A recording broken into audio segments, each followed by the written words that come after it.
In today's video, I'm going to teach you how to set up duration in Smartsheet, Time Tracking 2026. Let's get started by opening your web browser and heading to smartsheet.com. This is where you'll access all your projects and sheets.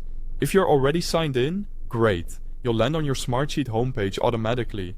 If not, go ahead and log in using your usual method.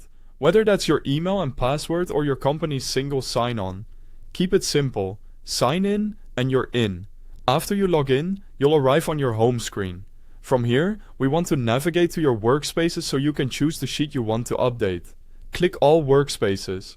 This view shows the folders and spaces shared with you, so it's a reliable way to find the right place to work. Next, select the workspace that contains the sheet you want to use for time tracking. Once you're in that workspace, click the specific sheet you want to modify. If you manage multiple projects, pick the sheet where your task list lives. It's usually the best place to capture duration. When your sheet opens, move your mouse to the columns area at the top. Scroll to the far right until you reach the last column header. Right-click on that header, or click the three-dot menu for column options. Choose Insert Column Left or Insert Column Right. Either option works the same for this setup. The key is that we're adding a brand new column for tracking time.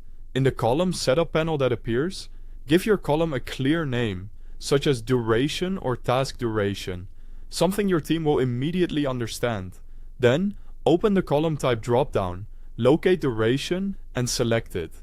This is important. The duration type lets you enter time in formats like 30 for 2 days, 4H for 4 hours, or 30 meters for 30 minutes. Consistency matters, so pick the unit that matches how your team thinks about effort. If your projects use start and finish dates with dependencies, Smartsheet will use this duration field in scheduling calculations. If you're not using dependencies, it still works perfectly as a straightforward time field.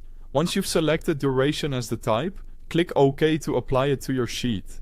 You'll see the new column appear where you inserted it, ready for entries. A quick tip: if you need your workday length or working days to match your team's schedule, you can adjust these later in project settings so durations align with your calendar.